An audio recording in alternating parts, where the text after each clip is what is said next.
September 8th, 1941. 03:47 hours.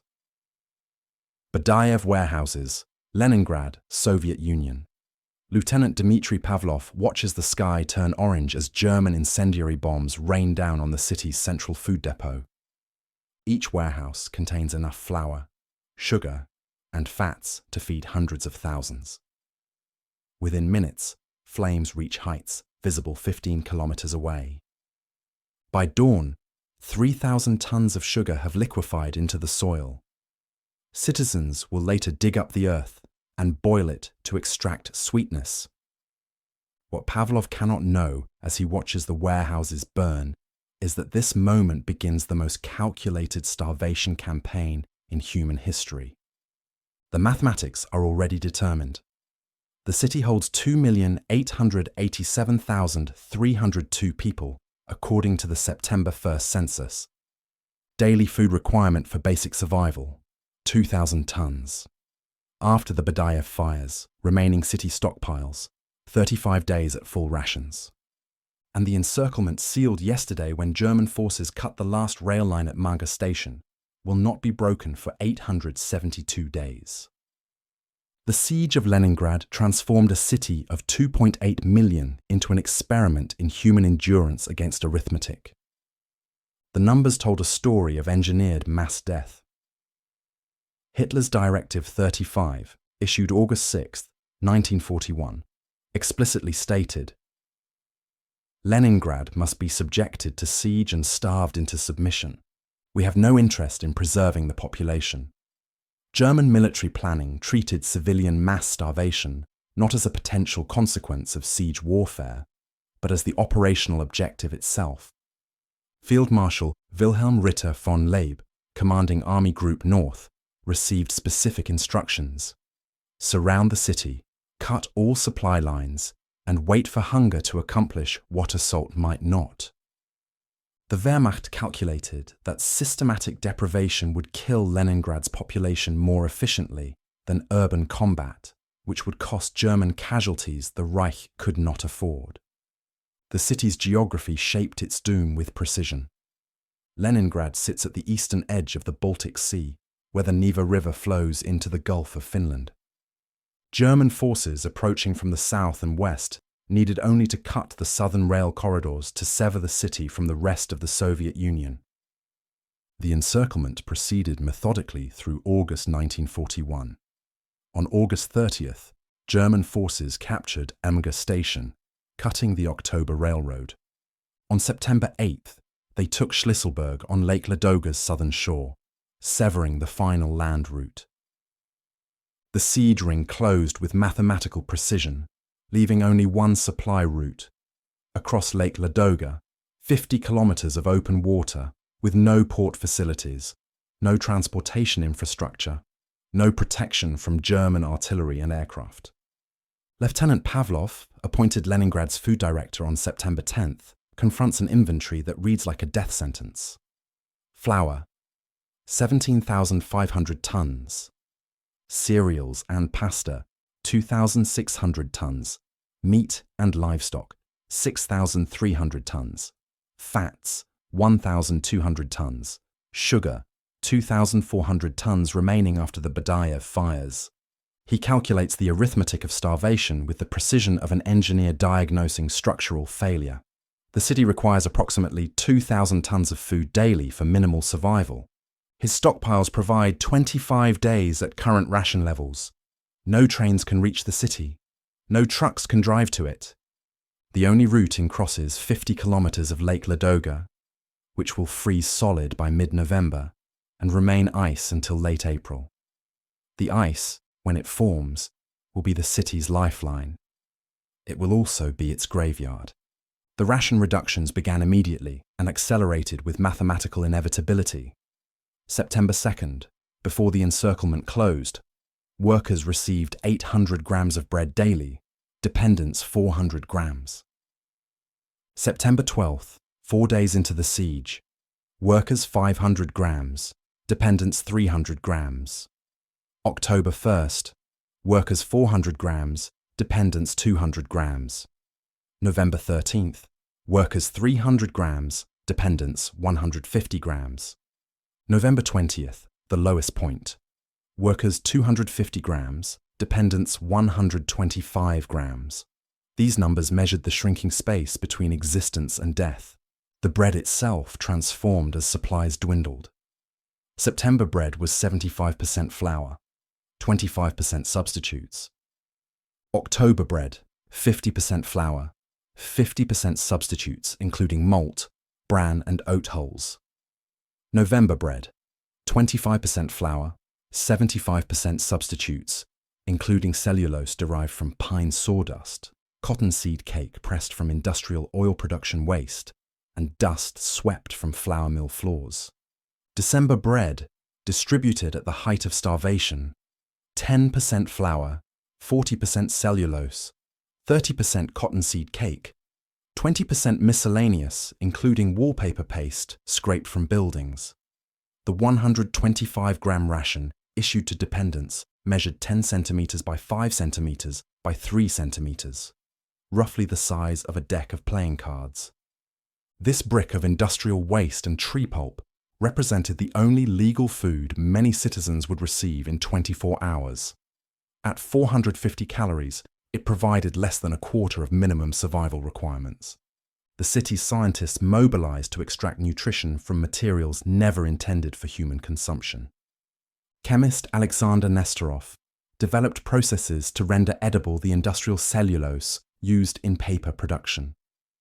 His laboratory at the Kirov Works created protocols for treating sawdust with hydrochloric acid, neutralizing it with sodium carbonate, washing it repeatedly, then pressing it into sheets that could be ground into flour substitute.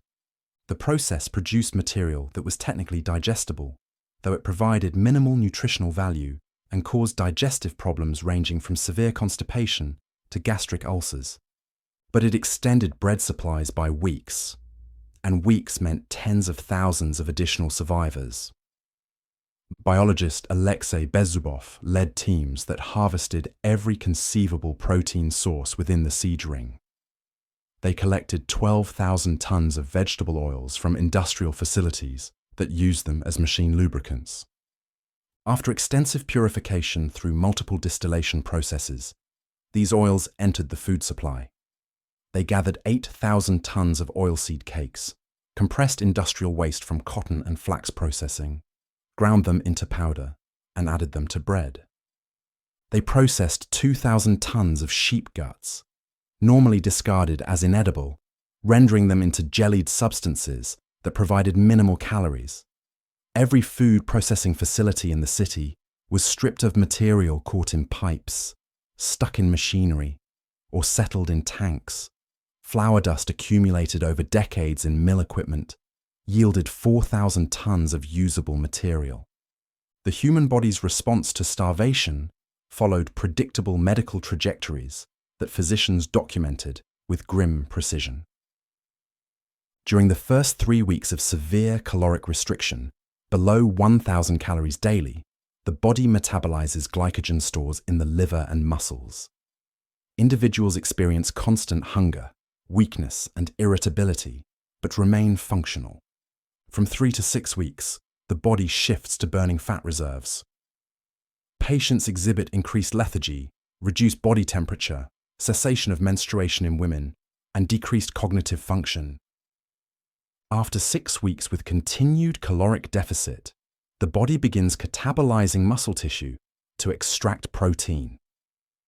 Victims develop edema as protein deficiency prevents proper fluid regulation. Faces become swollen with retained fluid, while limbs show pronounced muscle wasting. The heart, composed primarily of muscle, begins deteriorating. Dr. Anna Kostusova, working at Hospital 38 on Vasilyevsky Island, documented the progression with clinical detachment. By December, we observed 3 stages. Stage 1 dystrophy, weakness, edema, weight loss of 20 to 30%. Treatable with increased rations. Stage 2, pronounced edema, inability to walk, weight loss exceeding 40%. Survival possible with intensive feeding. Stage 3, complete physical collapse, extreme emaciation, organ failure, terminal in 95% of cases regardless of intervention. Her records showed that by January 1942, Hospital 38 admitted an average of 180 dystrophy cases daily. Approximately 40% died within 24 hours of admission.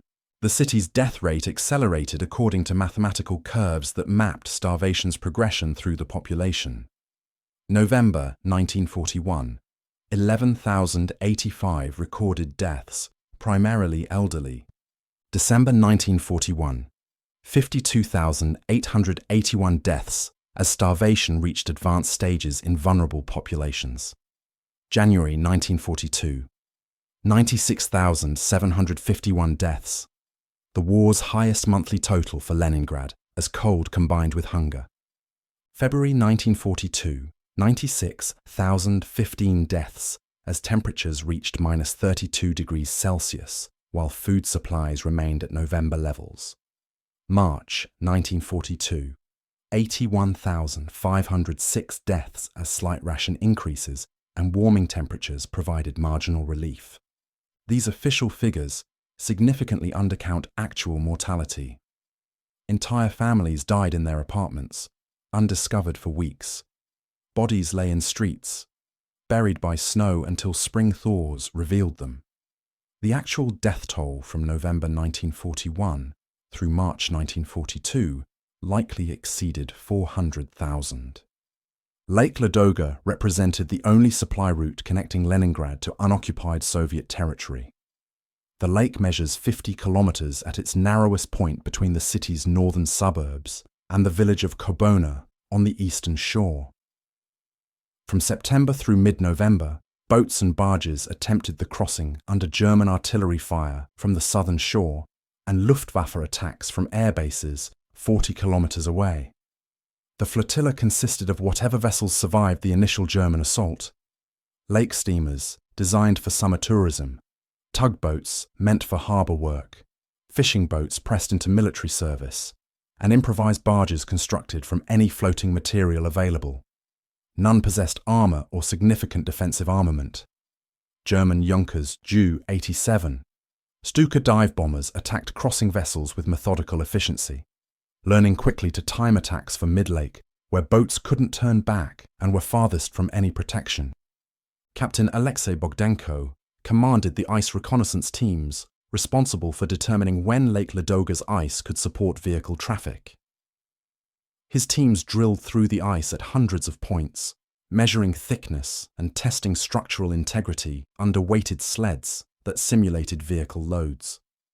Ice had to reach 20 centimeters thickness to support individual workers. 30 centimeters could bear loaded horse sledges. 60 centimeters would hold trucks. 100 centimeters was required for the planned convoys of loaded Gaz AA trucks, carrying 1.5 tons each. The ice froze at different rates depending on depth, current, and wind exposure. Areas near the shore where the lake was shallow froze first, reaching 60 centimeters by late November, but the deep central sections where depths exceeded 150 meters remained treacherously thin into mid-December. November 20th, 1941.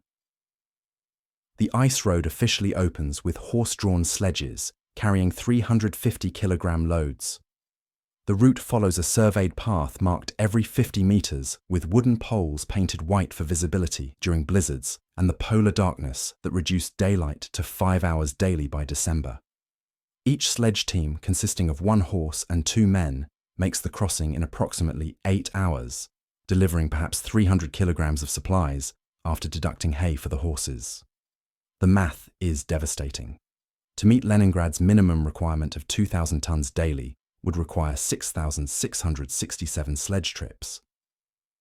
With 8-hour crossing times, each team could make perhaps 1.5 trips daily in good conditions.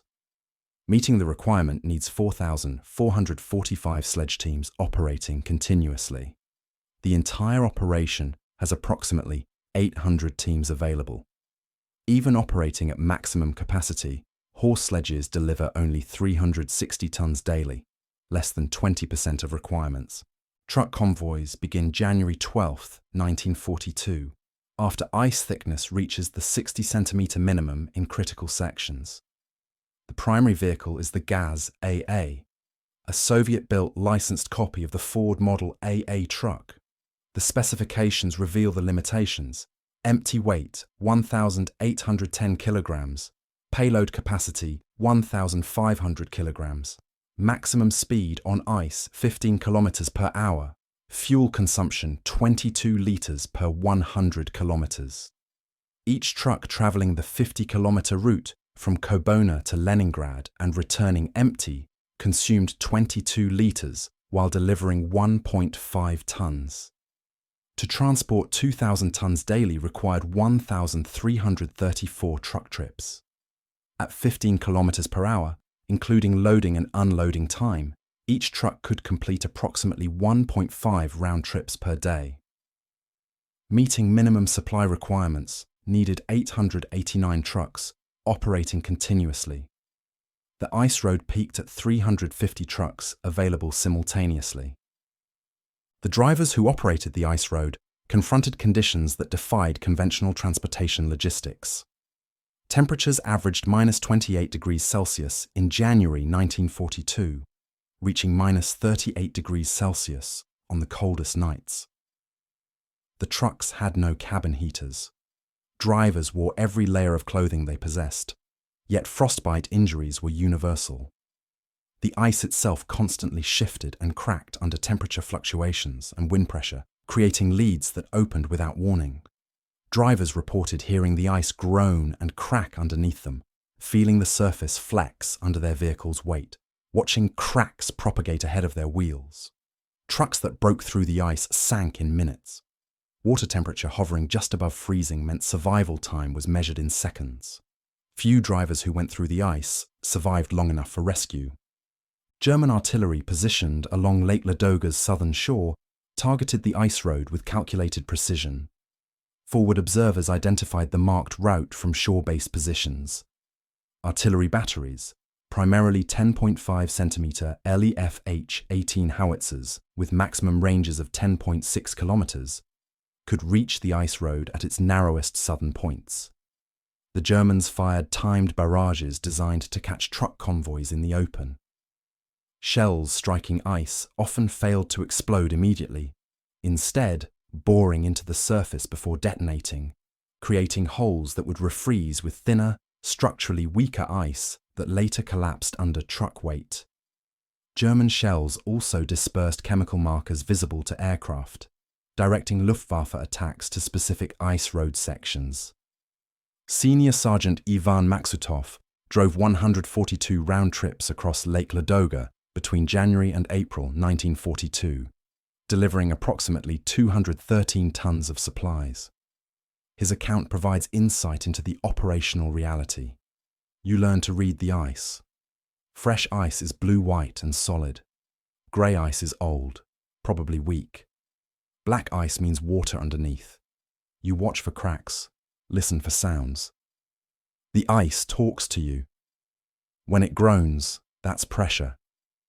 When it snaps, that's braking.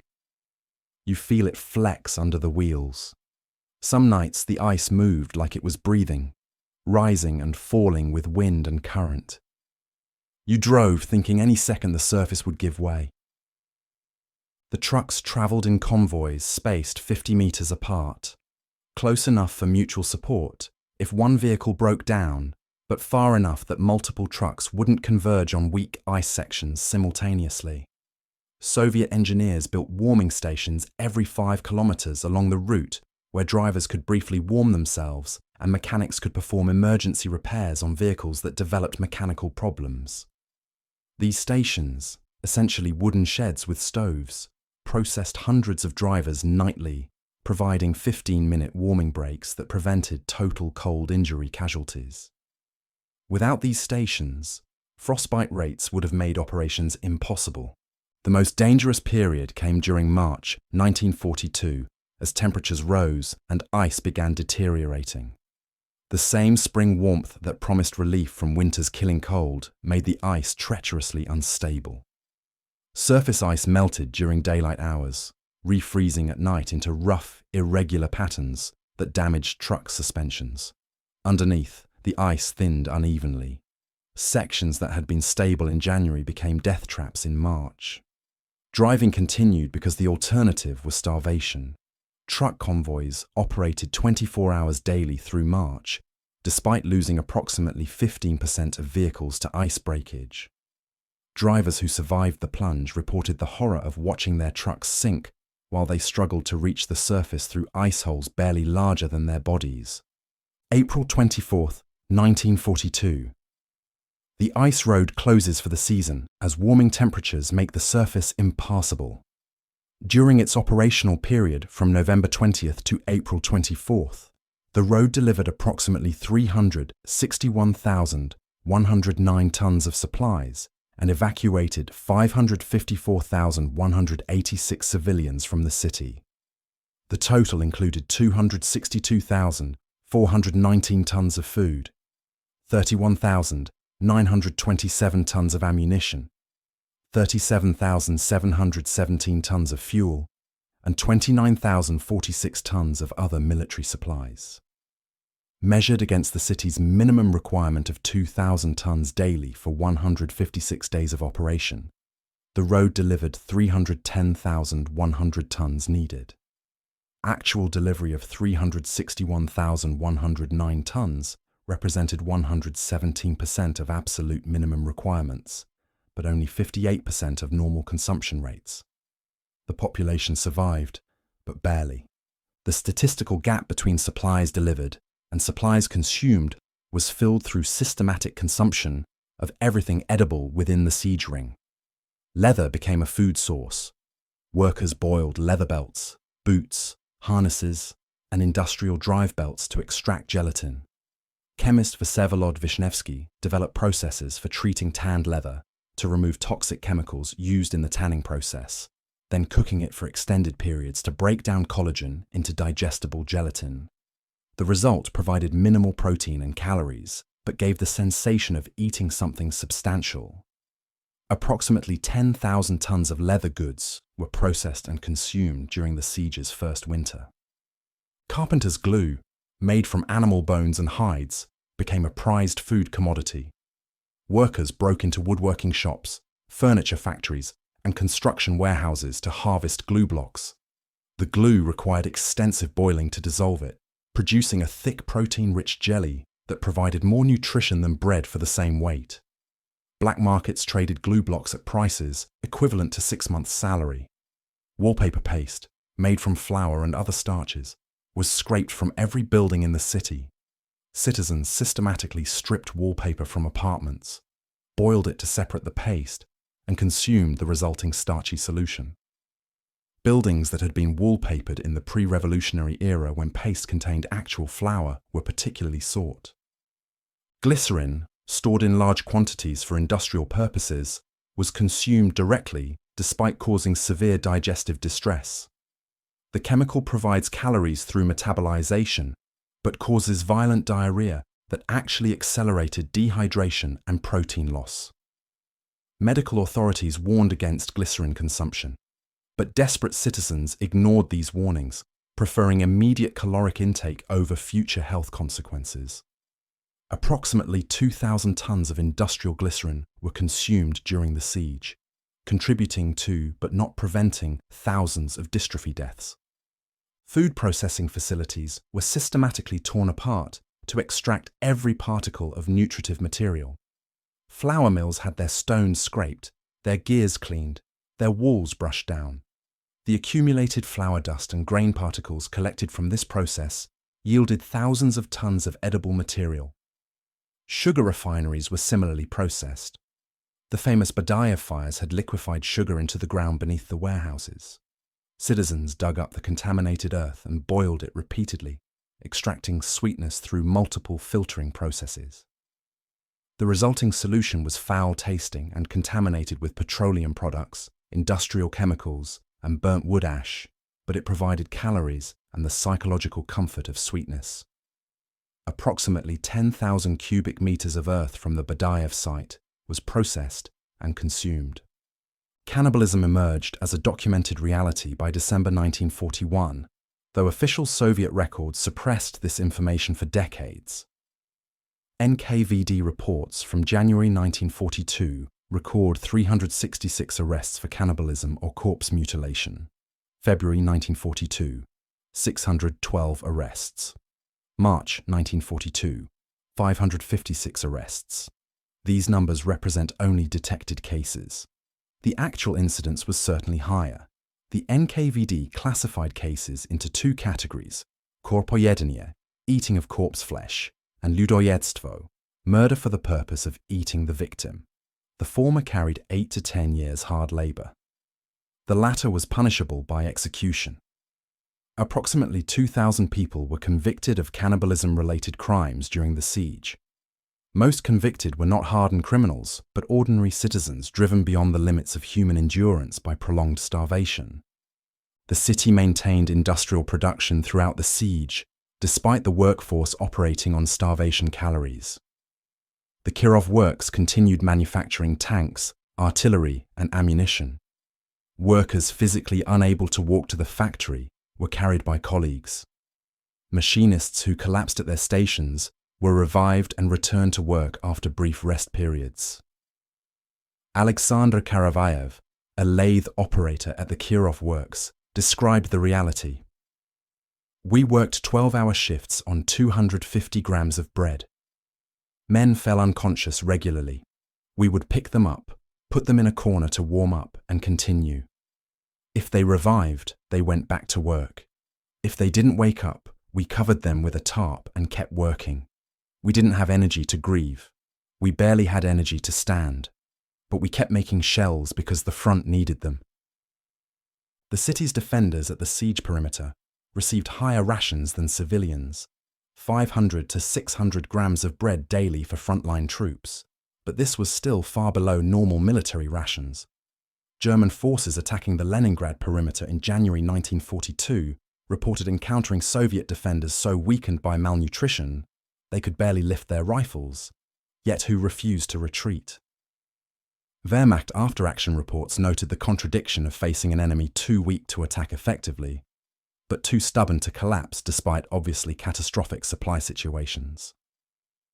German intelligence officers studying the siege calculated that Leningrad should have fallen by February 1942 based on standard calculations of population food requirements versus observed supply deliveries.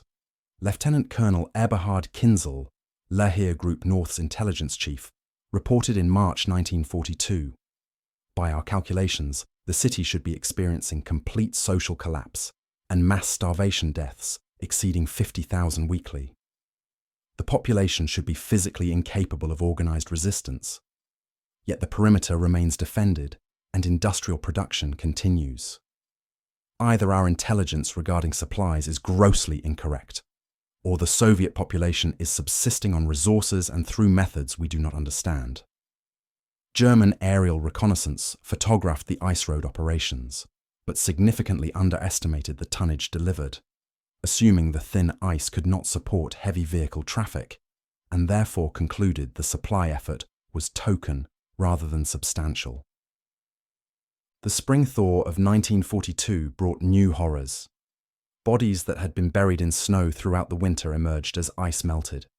Approximately 100,000 corpses were revealed by warming temperatures, creating immediate public health crises. Typhus, dysentery, and other epidemic diseases threatened to accomplish what starvation had not: the complete destruction of the remaining population. The city mobilized every able-bodied person for sanitation details. Teams collected bodies from streets, apartments, and parks, transporting them to mass graves at Piskarevskoye Cemetery. Between April and June 1942, sanitation brigades buried approximately 460,000 bodies in mass graves, trenches 100 meters long, 3 meters wide, and 3 meters deep, filled with layer upon layer of corpses. Summer 1942 brought a different kind of siege survival. The ice road was gone, but Lake Ladoga was navigable. A proper fleet of boats and barges, protected by anti-aircraft batteries positioned along the eastern shore, transported supplies across the lake with greater efficiency than winter operations had achieved. The city also initiated urban agriculture on a massive scale. Every available plot of land, parks, gardens, vacant lots, boulevards, anywhere soil existed, was converted to vegetable production. Citizens planted cabbages, potatoes, and root vegetables. The harvest yielded approximately 77,000 tons of vegetables by fall 1942, enough to supplement rations meaningfully, if not eliminate dependency on external supplies. The second winter of the siege, 1942 to 1943, was less lethal than the first, but still resulted in approximately 100,000 deaths. Rations improved marginally as supply lines stabilized and the city adapted to siege conditions, but starvation remained universal. The third winter, 1943 to 1944, saw further improvements as Soviet forces constructed a narrow overland corridor through German lines in January 1943, allowing limited railroad traffic to reach the city. This corridor of death, only 8 to 10 kilometers wide at its narrowest point and under constant German artillery fire, nonetheless represented the first reliable land supply route since September 1941.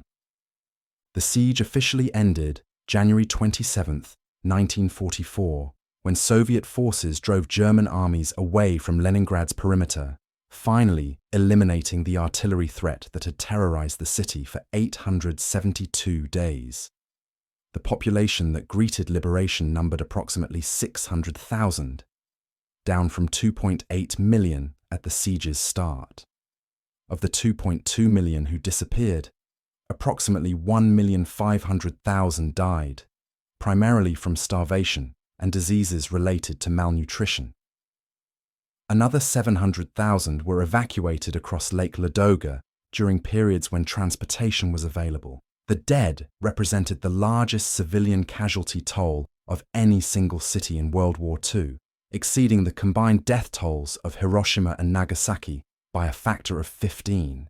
Post-war analysis revealed the deliberate nature of German siege planning.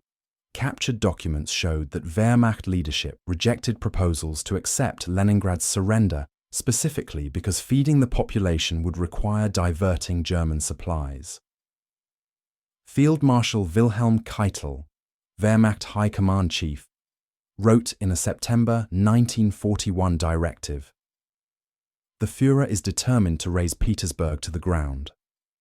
After the defeat of Soviet Russia, there is no interest in the further existence of this large urban center. We intend to surround the city and destroy it by artillery bombardment and continuous air attack. Requests for capitulation will be rejected since feeding the population would require resources Germany cannot spare." The siege was not a tactical military operation that unfortunately resulted in civilian casualties. It was a planned campaign of extermination through engineered famine. The ice road drivers received recognition decades after their achievement. In 1943, during the siege, they were simply doing an impossible job that had to be done. The official name for the ice road was the Road of Life, but drivers called it the Road of Death, acknowledging the statistical reality that approximately 15% would not survive the season. Senior Sergeant Maksutov, who drove 142 missions, later calculated, each trip carried 1,500 kilograms of supplies, mostly food. At 600 calories per person daily, which was the improved ration by spring 1942, my trucks fed 7,500 people each day I drove. Over 142 trips, my deliveries provided survival rations for over 1 million person days. It still wasn't enough. For every person we saved, 3 died. But we saved who we could. The human cost of Leningrad's siege cannot be measured purely in mortality statistics, though those numbers are staggering enough. The survivors carried physical and psychological damage throughout their lives. Physicians documented that siege survivors exhibited elevated rates of heart disease, digestive problems, and neurological conditions for decades after 1944. Psychological studies found that nearly all survivors experienced symptoms consistent with post-traumatic stress disorder, including nightmares about starvation, compulsive food hoarding, and inability to discard any edible material regardless of quality. Children who experienced the siege during their developmental years showed measurably lower average heights and weights than non-siege cohorts, evidence of permanent physiological damage from prolonged malnutrition. The siege tested the mathematical limits of human endurance and found that those limits were higher than anyone had calculated. German planners expected the city to collapse within months. Soviet planners in Moscow wrote off Leningrad as indefensible and planned for its fall. The population itself, reduced to 600 calories daily, operating in -35 degrees Celsius temperatures, watching friends and family die by the thousands, facing German artillery bombardment that delivered approximately 150,000 shells into residential areas, somehow maintained enough social organization to continue resistance. The explanation lies not in heroic mythology, but in systematic adaptation. The city's leadership, particularly Pavlov's food distribution system, maintained equitable rationing that prevented total social breakdown. Scientists found new food sources. Engineers kept the ice road operational. Workers continued production. Soldiers held the perimeter. No single element was sufficient, but the combination created just enough capacity to survive. The legacy of Leningrad's siege extends beyond World War II history into fundamental questions about warfare, human rights, and the mathematics of survival. The siege demonstrated that systematic starvation of civilian populations is both militarily effective and morally unconscionable. It proved that populations can survive conditions considered biologically impossible if social systems remain functional and hope persists. It showed that logistics, specifically the movement of supplies across a frozen lake by truck, determines survival more surely than courage or determination. The ice road drivers who delivered 361,109 tons across Lake Ladoga under artillery fire and through killing cold saved approximately 600,000 lives through the simple arithmetic of maintaining supply flow above minimum survival requirements. Modern siege warfare studies treat Leningrad as the baseline case, the worst-case scenario against which all other sieges are measured. The 872-day duration, the 1.5 million deaths, the systematic reduction of rations to sub-survival levels all represent extremes that planners work to prevent. International humanitarian law developments after 1945, including the Geneva Convention's protections for civilian populations under siege, were directly influenced by Leningrad's horrors. The deliberate starvation of populations is now classified as a crime against humanity, specifically because of what happened in Leningrad from September 1941 to January 1944. The final accounting of the siege yields numbers that defy comprehension, but demand acknowledgement.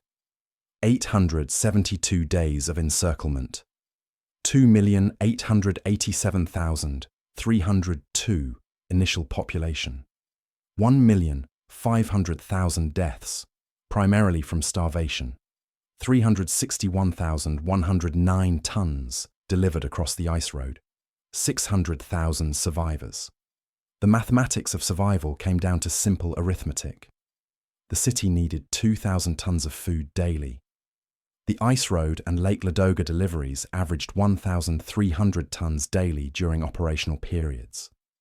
The 700-ton daily deficit was filled through consumption of every edible material within the siege ring, including leather, glue, pets, wallpaper paste, and in the darkest cases, human flesh.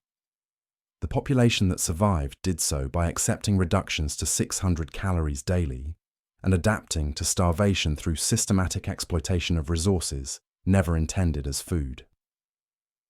The drivers who crossed Lake Ladoga's ice deserve recognition as practitioners of the most dangerous logistics operation in military history. They drove overloaded trucks across ice barely thick enough to support the weight, through temperatures that cause frostbite in minutes, under artillery fire and air attack, knowing that approximately 1 in 7 would die that winter.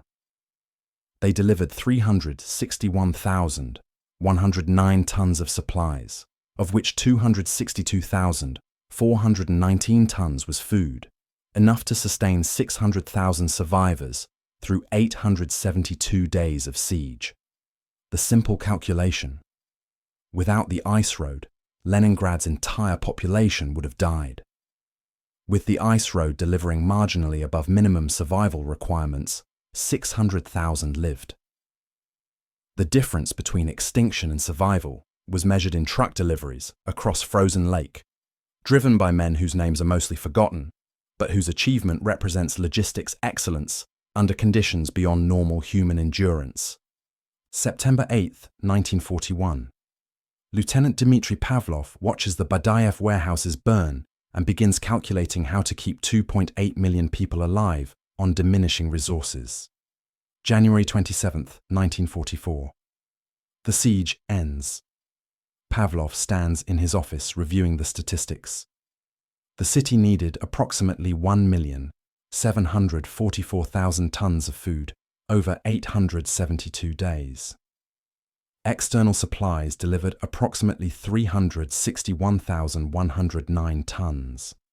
Internal exploitation of non-standard resources provided perhaps 200,000 tons. Total available, 561,109 tons. The deficit of 1,182,891 tons was paid in human weight, approximately 75 kilograms per person across 15.7 million person lives, the physiological cost of survival. The mathematics account for approximately 1.5 million deaths. The survivors weighed an average of 45 kilograms, down from 70 kilograms pre-siege, their bodies having consumed themselves to survive. The numbers tell a truth beyond heroism or tragedy. They record an accounting of human endurance measured in calories, tons, and the stubborn refusal of a city to die, even when arithmetic said it must.